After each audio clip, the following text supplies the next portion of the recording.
Matthew, Mark, Luke, John, thank you for coming again to talk to us through one of the events of the final days of Jesus' life. Right. And I'm sorry if this brings up difficult memories for you. Yes. It is always difficult for us to talk about it, really.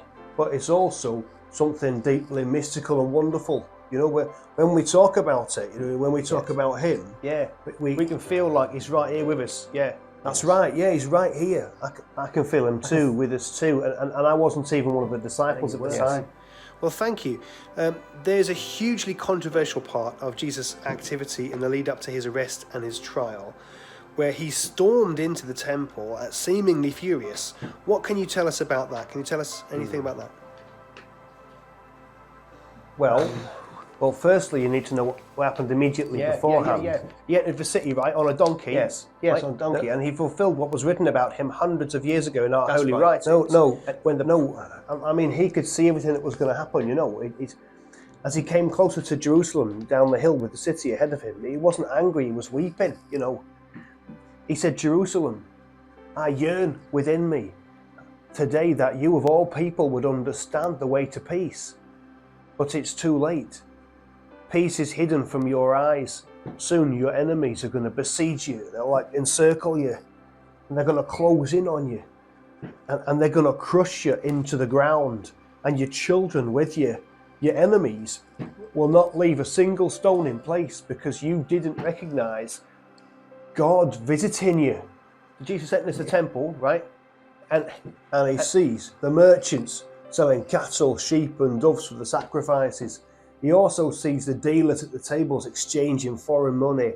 And Jesus stops and he makes a whip from some ropes and he starts to chase them all out of the temple. What whip? What are you talking about? I have no recollection of that. There definitely was a whip. There was definitely. He knocks over the tables for the money changers and the chairs of those people who are selling doves. Yeah. And he stops, right, everyone from using the temple as a marketplace. Exactly. He scatters the money changers' coins all over the floor and he's flipping their tables. The stuff's like going everywhere. And he quotes from Isaiah and Jeremiah at them. He fuses those two ancient prophets together. So first of all, Isaiah had spoken about the temple, what it should be.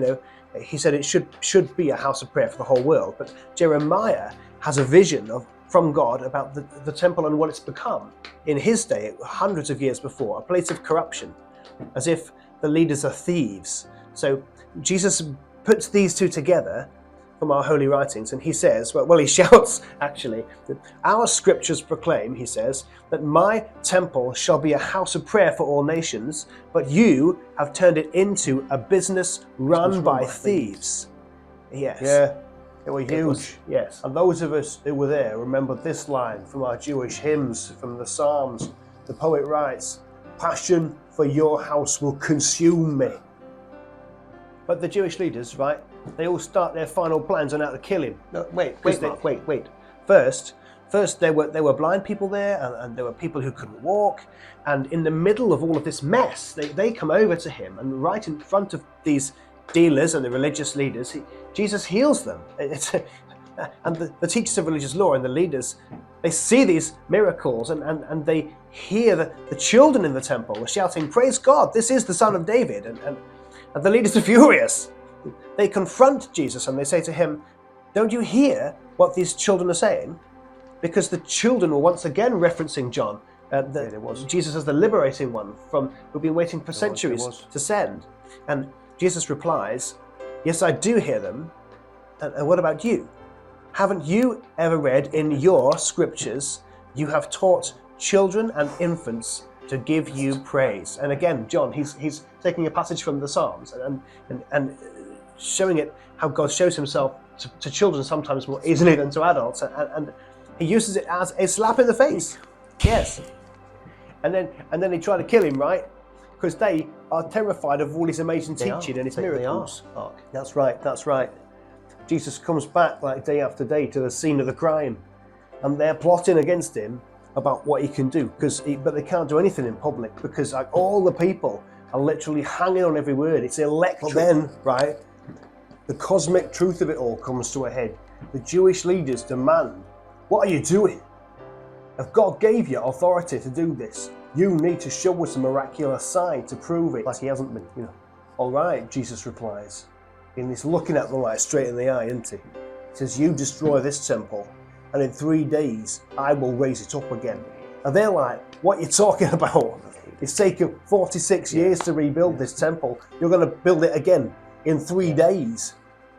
But when Jesus was talking about the temple, he wasn't talking about, the bricks and the mortar. No. He was talking about himself, his body. Yes. And after he was raised up from the dead, we remembered what he'd said about that 3 days. 3 days. It was moments like that helped us believe both the Jewish scriptures and how Jesus had tied it all into himself again and again together in and himself. again with these unparalleled so events. much fulfillment. It was amazing. Well, I mean, once again, thank you so much for coming in and talking to us about all of this. Yeah, Anytime, anytime, it's no pleasure. problem. Every time. So glad that's it. Anytime. Oh, You were great. oh.